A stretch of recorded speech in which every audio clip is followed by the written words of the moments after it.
कि private sector में भी आरक्षण की आवश्यकता है। प्रधानमंत्री जी इस पे कोई बात नहीं करते हैं, कट्टा और सिक्सर की बात करते हैं। साथीगण, प्रिंट मीडिया के साथीगण, आप सभी का मैं राष्ट्रीय जनता दल के तरफ से स्वागत करता हूं इस प्रेस वार्ता में।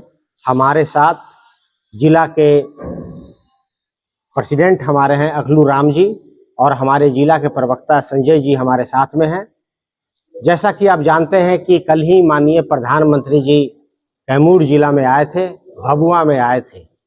जिन शब्दों का उन्होंने प्रयोग किया, प्रधानमंत्री जी की पद की गरिमा को उन्होंने गिरा दिया और बिहार की जनमानस और कैमूर के जनमानस की अस्मिता पे उन्होंने आघात पहुंचाया।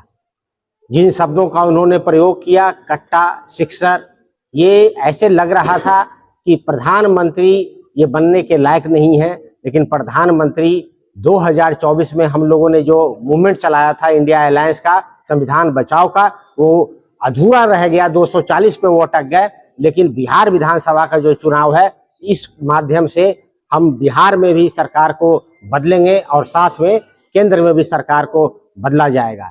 जैसा आपको पता है, प्रधानमंत्री यहाँ आते हैं, ये उस जिले में आते हैं जहाँ पे पूरे बिहार में जितने भी जिले हैं उसमें सबसे कम क्राइम होता है। यहाँ पे क्राइम जो है सबसे लो क्राइम है एज कम्पेयर टू बिहार के बाकी जो डिस्ट्रिक्ट है। उसके बावजूद भी यहाँ के बच्चों को, यहाँ के जो जनमानस है उसको सिक्सर और कट्टे की बात कह के यहाँ गए। उन्होंने डेवलपमेंट, विकास के ऊपर कोई बात नहीं कही। बगल में ही बनारस है, पड़ोस में ही बनारस है, और बनारस में जिस तरह से इन्होंने काम किया है, गरीब वहां पे त्रहिमाम कर रहा है। बच्चे, स्कूल सही नहीं है, कॉलेज कुछ नया मिला नहीं है, अस्पताल कुछ नया दिया नहीं है, विकास की बातें कहीं नहीं है। वही बात कैमूर में भी ये लाना चाहते हैं। कैमूर में जिस प्रकार से यहाँ करप्शन चरम सीमा पे है, हर विभाग में करप्शन है। यहाँ के दो कैबिनेट मंत्री हैं बिहार सरकार में, उसके बावजूद भी करप्शन यहाँ चरम सीमा पे है। उस ग्राउंड पे कोई बात प्रधानमंत्री जी ने नहीं कही है। आप जानते ही हैं, जो युवा हैं यहाँ के, उनके लिए स्कूल और कॉलेजेस की आवश्यकता है, प्राइमरी हेल्थ सेंटर और कम्युनिटी हेल्थ सेंटर की आवश्यकता है, रेफरल अस्पताल नहीं है। इन सबों पे प्रधानमंत्री मौन धारण करते रहें और लगातार बिहार के यंग जनरेशन, जो बिहार एक युवा प्रदेश है, कैमूर एक युवा जिला है, उसको जो है आघात पहुंचाते रहें और भभुआ में खड़ा होकर सिक्सर की बात करते रहें, पवन सिंह की गाना वो यहाँ गाते रहें। साथियों, आप ये भी जानते हैं कि भारतमाला प्रोजेक्ट यहाँ चल रहा है। भारतमाला प्रोजेक्ट में जिस भूमि अधिग्रहण के तर्ज पे यहाँ पे जो है मुआवजा देना चाहिए था, सर्कल रेट के हिसाब से जो आज की आमदनी, आज का जो रेट है, जो रिवीजन होना चाहिए था, इसको ना देकर किसान यहाँ त्रहिमाम कर रहे हैं और जबरदस्ती उनको खेतों में जाके उनके फसलों को नष्ट किया जा रहा है। बड़े बड़े साहूकार जो रोड बनाते हैं, उनको जो है यहाँ का प्रशासन, डिस्ट्रिक्ट मजिस्ट्रेट भी यहाँ का उनको मदद कर रहा है।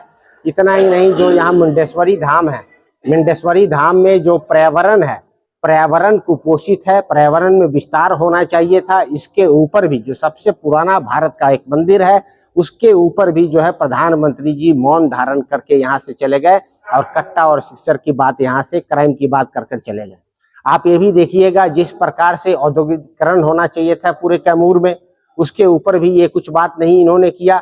जो रेल लाइन का जो प्रोजेक्ट है, माननीय सुधाकर सिंह जी लगातार इस बात को कहते रहे हैं कि मुंडेश्वरी से रेल लाइन को भी जोड़ा जाए, इसके ऊपर भी कोई चर्चा उन्होंने नहीं कही। जो युवा है यहाँ पे, रोजगार की बात इन्होंने नहीं कही। तेजस्वी प्रसाद यादव जी जो बात करते हैं पढ़ाई, दवाई, कमाई, सिंचाई, सुनवाई और कार्रवाई की, भारतीय जनता पार्टी अपना मैनिफेस्टो जारी करती है। 26 सेकंड का मैनिफेस्टो है, 20 साल का कोई रिपोर्ट कार्ड नहीं है। 20 सालों में जो 3 C है, क्राइम, करप्शन और कम्युनलिज्म, जिसपे नीतीश कुमार जी बोलते थे हम कॉम्प्रोमाइज नहीं करेंगे, इन तीनों चीजों पे आज बिहार सबसे अव्वल नंबर पर है। प्रधानमंत्री जी को बोलने के लिए कुछ भी नहीं था।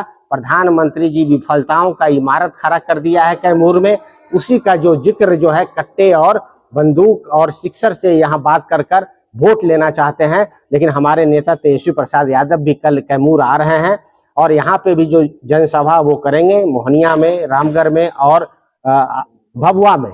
इन सभी जिलों में जो है आप ये देखिएगा कि जनमानस कैमूर की इंतजार कर रही है। हमारा चारों जो सीट है, रामगढ़ का अजीत कुमार सिंह, चैनपुर में ब्रज किशोर बिंद और भभुआ में वीरेंद्र कुशवाहा जी, और यहाँ पे हमारे राष्ट्रीय जनता दल द्वारा समर्थित मोहनिया में रवि पासवान जी, चारों सीट हम भारी बहुमत से जीत रहे हैं। इससे तिल मिलाकर प्रधानमंत्री जी को कुछ नहीं मिला तो सिक्सर और कट्टे की बात कही है। 11 तारीख को जनता जो है, जनमानस यहाँ इंतजार कर रही है।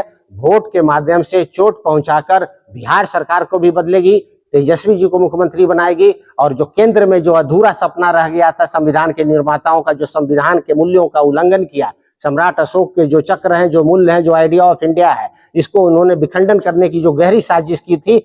कश्मीर से कन्याकुमारी हम एक हो गए थे। इंडिया अलायंस जो है वो 400 पार की बात करते थे और हम उनको 240 पे रोका है। वो काम अभी अधूरा है। बिहार जीतेंगे, उसके बाद नरेंद्र मोदी जी दिल्ली से उखड़ जाएंगे। ये जो यहाँ पे अभी हम बैठे हुए हैं, ये समाजवादियों का धरती है, लोहिया का कर्म भूमि है, अमर शहीद जगदेव प्रसाद का कर्म भूमि है। जो बात रामगढ़ से निकलती है, समाजवादी के कुनबे से जो निकलती है, पटना तलक जाती है और फिर दिल्ली के फलक को हिलाती है। ये इतिहास गवाह है। इसी इतिहास का इंतजार 11 तारीख को कैमूर की जनमानस इंतजार कर रही है। वोट के माध्यम से नीतीश कुमार और नरेंद्र मोदी को एक साथ दोनों को हटाने की बात है। जो प्रथम फेज चुनाव हुआ है उसमें एनडीए कह रहा है कि बढ़त बनाए, जिससे वोट प्रतिशत 1990 के बाद ज्यादा बढ़ा, 65% हुआ है। जब 1990 में वोट प्रतिशत बढ़ा था तो लालू गवर्नमेंट आई थी। आपको क्या लगता है कि महागठबंधन आएगी, एनडीए का बढ़त रहेगा? देखिए, आपने बड़ी तार्किक क्वेश्चन पूछा है। 90 में भी 60% से ज्यादा का हुआ, 95 में भी 60% से ज्यादा हुआ, 2000 में भी 60% से ज्यादा हुआ। तीनों बार राष्ट्रीय जनता दल की सरकार आई, इस बार भी 60% है। उस परसेंटेज की एक बात है, लेकिन जो सबसे अहम बात है, बिहार की जनमानस त्रहिमाम कर रही है पढ़ाई, दवाई, कमाई, सिंचाई और सुनवाई को लेकर। यहाँ पर जो विफलताओं का इमारत इन्होंने खड़ा किया, जाति जनगणना हुआ, उससे निकल कर आया। 6% लोग यहाँ पे ग्रेजुएट हैं, 12% लोग यहाँ 12वीं पास कर पाते हैं। किसान, सबसे गरीब किसान कहीं का है तो बिहार का है। पर कैपिटा इनकम सबसे कहीं कम है तो बिहार का है। पिछले 20 सालों में 70,000 हत्याएं हो गई, 35,000 बलात्कार हुआ, 25,000 बच्चियों का जो है दहेज के नाम पे मर्डर हो गया, 2 लाख यहाँ पे जो है दहेज का केस है, 2 लाख सेक्सुअल हरासमेंट का केस है। महिला सशक्तिकरण की ये बात करते हैं, और लगभग 70% महिलाएं यहाँ कुपोषित है। जिंदा रहने के अधिकार पे ही यहाँ खतरा है। कॉमनल वायलेंस में बिहार दूसरे नंबर पे है, ये अमित शाह जी का रिपोर्ट बता रहा है। 50 ऐसे इंसिडेंट पिछले साल ही हो गए जहां पुलिस को ही जनता ने पीटा है। तो बिहार की विफलताओं का इमारत नीतीश कुमार ने दिखाया है। और 65% हाउस होल्ड ऐसे हैं जो 10,000 रुपया महीना भी नहीं कमाते हैं। 2 लाख रुपया की हमने बात कही थी। 17 महीने की सरकार में जो है हमने 5.5 लाख जो है नौकरी दिया, 3.5 लाख नौकरी पाइपलाइन में है। IT policy, industrial policy, sports policy, नौकरी, मेडल लाओ, नौकरी पाओ, इन सब का हमने व्यवस्था किया। इन सब को देखते हुए सिर्फ परसेंटेज की बात नहीं है, जनमानस इंतजार कर रही है, जनता कहरा रही है, तरीमाम कर रही है। भारतीय जनता पार्टी संविधान के मूल्यों से खेल रही है। और यहाँ नीतीश कुमार जो 3C की बात करते थे, कम्युनलिज्म, करप्शन और क्राइम, तीनों में संलिप्त हैं। अब प्रधानमंत्री भभुआ में आके अनर्गल बयान करके चले जाते हैं। ये संविधान पे भी आघात है, बिहार की अस्मिता, और जिस बिहार को जाना जाता है कि ये भारत का दिल है, इस दिल पे जो है मुक्का मारा है उन्होंने। 11 तारीख को जनता इंतजार कर रही है। सवाल ये है कि आप कह रहे हैं कि कैमूर जिले की जो 4 सीट है, चैनपुर, रामगढ़, मोहनिया और भभुआ, महागठबंधन की जीत होगी। लेकिन प्रथम चरण का चुनाव संपन्न हो गया, दूसरे चरण का 11 तारीख को मतदान है। हम देख रहे हैं कि कैमूर जिले में 4 सीटें हैं, चारों पे राजद लड़ रहा है। एनडीए इंटैक्ट है, इंडिया इंटैक्ट नहीं है। कारण है चैनपुर सीट। देखिए, ये दृष्टि आपकी ऐसी हो सकती है, लेकिन राष्ट्रीय जनता दल और हमारे जितने भी कार्यकर्ता हैं, हमारे जितने भी समर्थक लोग हैं, ये साफ संदेश है माननीय लालू प्रसाद यादव जी का, तेजस्वी जी का। देखिए, जब लालू प्रसाद यादव जी ने सिंबल पे साइन कर दिया, माननीय नेता प्रतिपक्ष बिहार के भविष्य ने जब सिंबल थमा दिया, और यहाँ पे जो है जिस तरीके से हम कंटेस्ट कर रहे हैं चारों सीटों पे, ये कहना गलत नहीं हुआ होगा कि हम एक तरफा यहाँ चारों तरफ जीत रहे हैं। जहां तक बात रही फ्रेंडली फाइट की, तो कोई फ्रेंडली फाइट कुछ जगहों पे हो रही है, लेकिन चैनपुर में कोई फ्रेंडली फाइट नहीं है। सीधा लड़ाई वहां जनता दल यूनाइटेड और राष्ट्रीय जनता दल से है, और वहां पर कोई ऐसी बात नहीं है। हमारे लोग सब जान रहे हैं, जहां लालू प्रसाद जी के जो सिग्नेचर है, जहां उनकी बात है, उनकी आवाज है, उसके साथ यहाँ की जनमानस खड़ी है, तो जो ब्रज किशोर बिंद हैं भारी बहुमत से वहां जीत रहे हैं। इसमें कोई किंतु और परंतु नहीं है। एक सवाल है, क्या बीजेपी के साथ तेज प्रताप आएंगे? क्योंकि पटना में रवि किशन से मुलाकात के बाद तेज प्रताप ने कहा है कि बिहार में पलायन रुकेगा, जो रोजगार देगा चुनाव के बाद हम उसका साथ देंगे। देखिए, माननीय विधायक तेज प्रताप जी को आप जानते ही हैं, जिस पृष्ठभूमि से वो आए हैं, समाजवादियों के कुनबे से वो आए हैं, तो मुझे नहीं लगता कि इसमें कोई दम है। लेकिन ये क्वेश्चन तो हाइपोथेटिकल है कि अगला आदमी क्या आगे जाकर करेगा, उस पर किसी भी तरीके का कोई बयान देना मुझे नहीं लगता है कि उचित होगा। हम राष्ट्रीय जनता दल एक तरफा इस बार भारी बहुमत से जीत रहे हैं।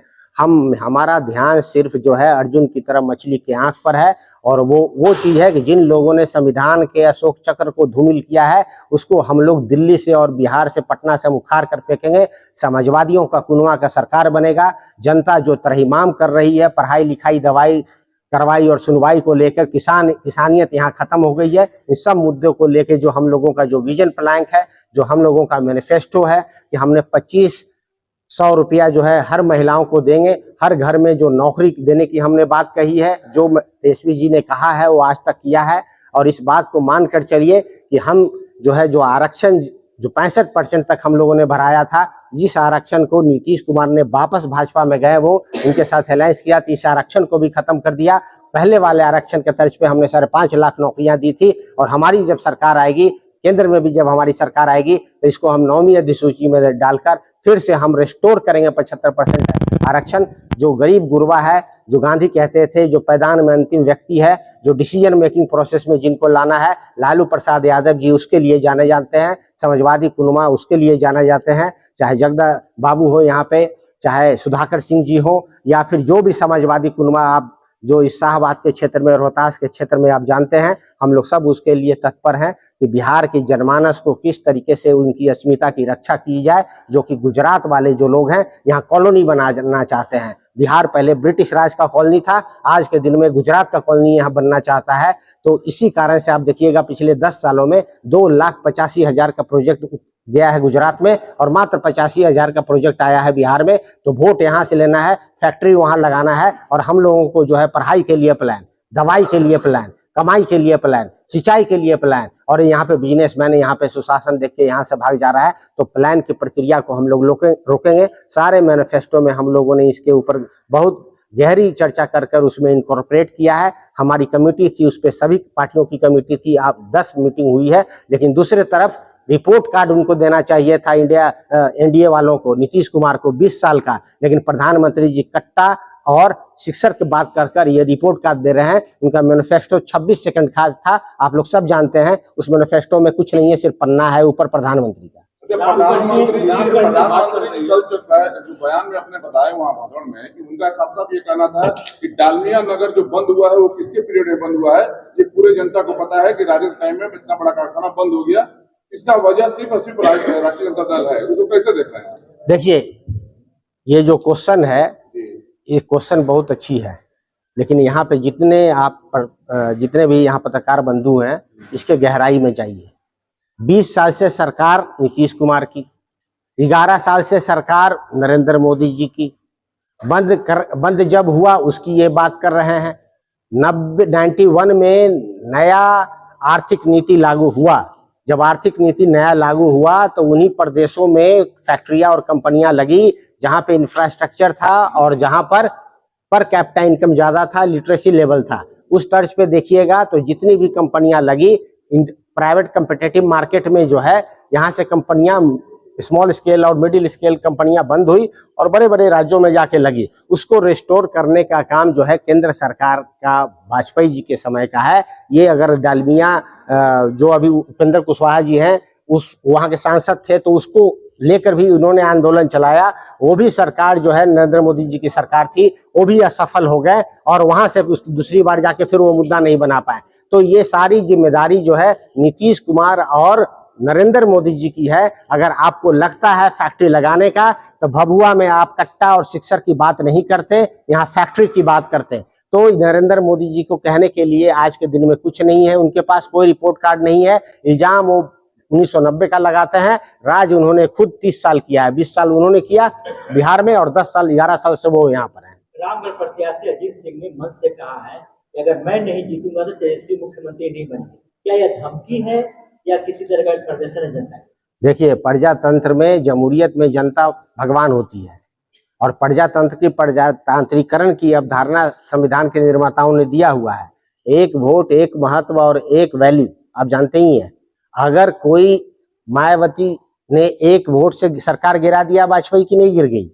अगर ऐसा भी, अगर आप सोचिए कि एक वोट से अगर यहाँ पे कोई हरा देता है षड्यंत्र रच के, अगर अजीत बाबू नहीं जीत कर जाते हैं तो आघात तो तेजस्वी जी को ही पड़ेगा ना। आपको ये बात सच्चाई है, लेकिन इस बात को किस तरीके से आप लेते हैं, प्रजातांत्रिक व्यवस्था के सोच में लेते हैं या फिर वर्चस्ववादी व्यवस्था के सोच में लेते हैं, वो डिपेंड उसके ऊपर करता है। जो अजीत बाबू ने जो बात कही है वो बात एकदम तार्किक है। तार्किक बात यह है कि एक एक जो मेंबर ऑफ लेजिस्लेटिव असेंबली हमारे जो प्रत्याशी हैं, एक एक आदमी को जीतना पड़ेगा, तभी जाकर तेजस्वी प्रसाद यादव जी बिहार के मुख्यमंत्री बनेंगे और नरेंद्र मोदी जी भारत के प्रधानमंत्री के पद को छोड़ना पड़ेगा। निजीकरण की जो सरकार द्वारा थोपा जा रहा है निजीकरण की बात, तो क्या आपकी सरकार जब बनेगी तो आपके यहाँ भी निजीकरण की उसी प्रक्रिया को आगे बढ़ाया जाएगा या फिर वापस सरकार के हाथ में? देखिए, निजीकरण का जो प्रक्रिया है, ये अंबानी और अडानी, ये क्रोनिक कैपिटलिस्ट के प्रोडक्ट हैं प्रधानमंत्री नरेंद्र मोदी। नरेंद्र मोदी ने सभी चीजों को प्राइवेटाइज कर दिया, यहाँ तक कि जो रेलवे है, एरोप्लेन है, PSUs है, सबको प्राइवेटाइज किया। जो रोड है उस पर भी 2 रुपया पर किलोमीटर हाईवे पे आप टोल टैक्स लग रहा है, आप अगर कैलकुलेट कीजिएगा तो प्रधानमंत्री जी की गहरी साजिश है नागपुर वाले की कि आरक्षण को खत्म करना है।